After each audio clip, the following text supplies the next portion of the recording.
Picture this. You designed the perfect mug. It's trending. It's selling. The money's coming in. Your phone's going ka-ching, ka-ching, ka-ching. And then bam, you are hit with a scary email from Etsy or Amazon that says your listing has been removed, or worse, you get hit with an actual legal notice. Ouch. That's why today I'm walking you through how we can avoid this by using the United States Patent and Trademark Office search system to ensure that we are researching our products and the designs before we actually sell them. We're talking clothing, mug, handles, tote bags, basically anything that you're putting a design on. I'm gonna break it all down. Registered versus pending versus dead trademarks, when you're in the clear, when it's a bit murky, all in plain English. And before we get started, I do have to say, this is not legal advice. I'm not a lawyer. I'm not a trademark attorney. You can do some more Googling there. These are just all of the tips and tricks that I have learned after watching hours of those videos and doing this process on my own that I wanted to distill into a quick, snappy video that gives you the best hits. But this is not legal advice, and there's always going to be nuance. But without further ado, let's get into it. Here's the deal. Trademarks protect brand logos, designs, and phrases. If somebody has a trademark for something and you use it without their permission, you can get in trouble for that. You're violating their rights. They have went through the process of paying money to submit to the government that this is a trademark from their brand and they're protecting it so that way people can't just make money off of all the brand marketing and awareness they've done. And if you are going ahead and using that phrase or that logo or that image without their permission, you are in violation of their right. Even if you didn't know, Etsy, Amazon, other platforms don't care. They will shut you down after probably a couple of warnings potentially, but it can definitely impact your business. So instead of guessing if a design is okay, we're going to use the exact same database that the lawyers actually use when determining if there is a trademark for something or not. It can seem kind of scary, but we're gonna just walk through how to break it down so it makes it a little less scary. And I'll preface this too with what I'm talking about today is mainly relating to the United States. The platform that we're gonna be using is the United States Patent and Trademark Office, so keep that in mind.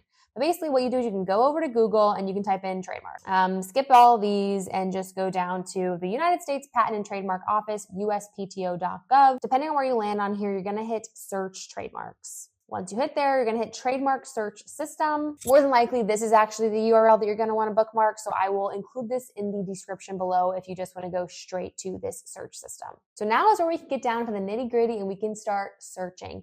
Keep in mind that we are searching for different trademarks, not just to include or exclude them from our product, but if something is trademarked, you're not allowed to use it in your product listing, title, tags, anything, because that could mean that you are utilizing somebody else's brand and likeness and trademark to garner additional traffic for your product and for your items. So keep that in mind here that it's best to stay away from including that anywhere in your product information to ensure that you are not stepping on the toes of the trademark owner.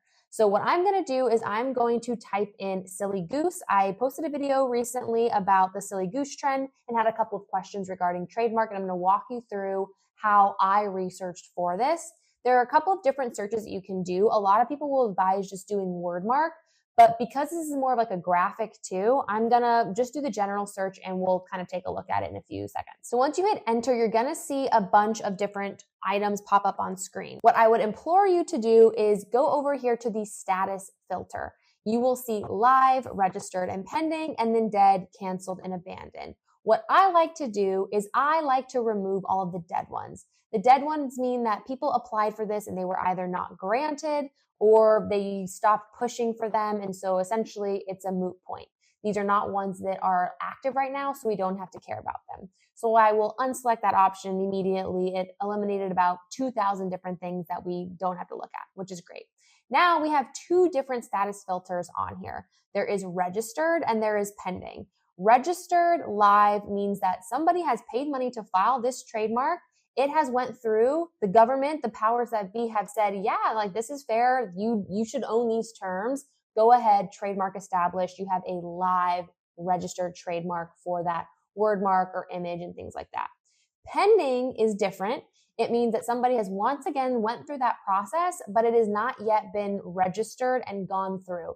There's potentially some additional discussions happening. It may go through, it may not go through, but they have some rights here. But in essence, it's only something that truly becomes a talking point if you are launching in this category, because ultimately this is probably a no-go as well. The registered live is absolutely a no-go, but the pending live is probably a no-go as well, because if somebody finally gets that registered, then they could potentially sue you for any of the sales that you made after it was submitted. So proceed with caution for anything that is live and pending, and absolutely a no-go for something that is live and registered.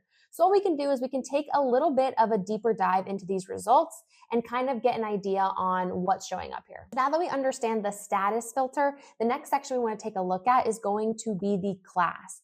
Every time you're filing a trademark, it has to be on a class of products.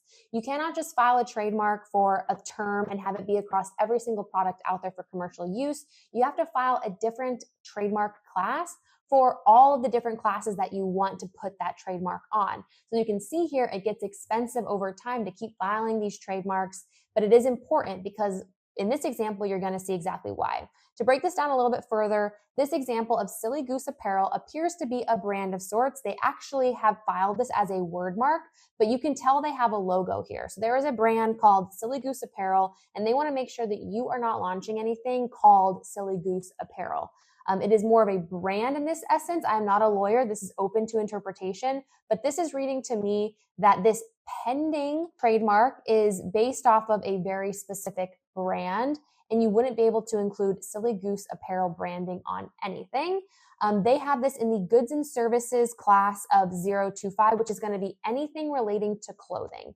So they have filed there specifically and relates to clothing. And you can see over here with Silly Goose Gifts, they have different classes. So 016024 sit within the art prints and paper gift bags classes. So that's very, very different than the 025. I'll drop in the description a couple of the more important ones that we would need to keep our eyes on in print on demand. Another one that I keep my eye on is 004, which is the candles class. So just make sure that you are taking a look at which class these trademarks are applied for to ensure that you're not being too strict because they have to have a trademark on the different classes that that specific word mark is being used for. So for example, somebody could have, I don't know why they would put Silly Goose Apparel on a candle, but in theory, they could do it because it's not trademarked for that class. Another example as we go over here, these two are actually live and registered. So this is a Silly Goose Apparel is live and pending, and this is the Silly Goose Gifts that's live and registered. That branding is fully locked in. And then Silly Goose specifically on silicone dinnerware, it leads you to believe that they probably have a brand again.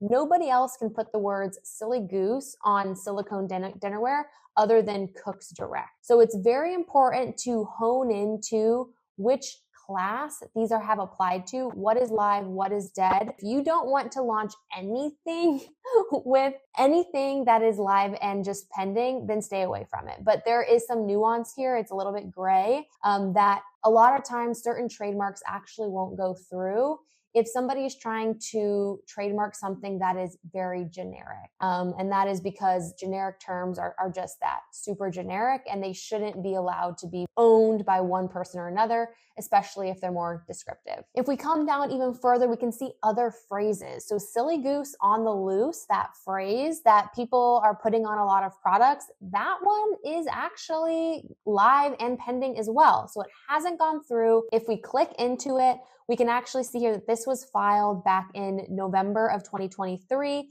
and this is still pending. So it's possible that it will go through. It may not go through, but safe to say that you might want to avoid doing anything specific to Silly Goose on the loose, just because it is potentially going to be registered at some time if the systems that be allow it to go through. As you can see here, as we scroll a little bit further, that soon we actually get out of all of the most relevant things. So now that we're scrolling here, it's foul mouth, speak and speckle, foul language, things that are relating to geese but are not actually related to Silly Goose. So we're out of the weeds, and we'd probably just have to rely on these first, 9 to 12 to review and just spot check. But this is how I would go about taking a look at these different pieces. And you have to use a little bit of your own risk tolerance here to make sure that you are making the correct decision. And to reiterate on that, something like Silly Goose Apparel, they're going after it for the word mark, meaning that Anybody that uses these 3 words together would not be allowed to use this if this goes through. As of now, it's just pending. But if it did go through, they could come after you for using that in any of the sales that you made once it was actually just submitted. So that's the risk that you run. And to give you another example of this in practice for a large brand, what I've done is I've just typed in Nike, and you can very clearly see that Nike has protected their branded name across all of the different goods and service categories that they ever could. And they made it very clear that if anybody tries to use Nike or even the Nike swoosh, that they would be able to come after you because these are live and they are registered. To wrap this up, here are some ways that you can discern if you are safe or if it's not safe. First of all, you're generally safe is if you go and you search that system and there is no trademark, word mark associated live, pending, or registered for that phrase that you're wanting to use on your product. You're also pretty safe if it's not confusingly similar to other trademarks that are listed. The key here is a lot of this is nebulous and cloudy because it's up to if somebody could be confused. So if as a buyer, they're confused that they think that they're buying a Chanel bag and you put channel, that's too confusing. It's not the exact same words, but it's like too confusing and the buyer could have been confused. You're in murky water there. And you're generally safe if you're using generic terms that are more descriptive and not specifically tied to a brand or the likeness of another company. You are not safe if there is a trademark for that exact same phrase or close phrase, confusingly close phrase in the product class that you're wanting to list for. Keep in mind, as I referenced before, if somebody was typing in hot moms do yoga and it was trademarked on class 025, the clothing, and you wanted to launch that on a candle, technically speaking, you could probably do that if there was no 004 class trademark registered for that phrase. That's how you can kind of understand if you're safe or not.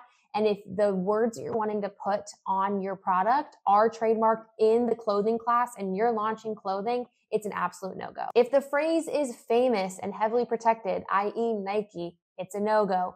Disney, they are going to come after you the moment you hit enter and save on that product if you list anything relating to Disney. And lastly, you're not safe if it's like a knockoff or a parody of a well-known brand. And that example that I used of saying, this is Chanel, and you put channel with 2 N's instead of 1, that's going to be way too close. It's not the exact same word, but it's confusingly close and it's a knockoff and it doesn't sit right with those brands, so it's a no-go as well. If you've gotten this far in the video, please like and subscribe for more content like this. Please drop into the comments if you have additional questions. I will do my best to answer them. I fully understand that checking trademarks can be seemingly tough work and a lot of work, but I can promise you it's a better checklist item for you to do before you've listed and before you're dealing with a potential takedown or suspension. And it'll just give you a lot more peace of mind that you are doing the right thing early on. And that way you're not having to be hit with products being taken down or folks coming after you for listing something that you shouldn't have listed. Plus, once you get in the habit, it's just a normal part of the research process. So I promise you it's actually not that bad. Once again, if this was helpful, please like and subscribe for more content like this, and I will catch you on the next one.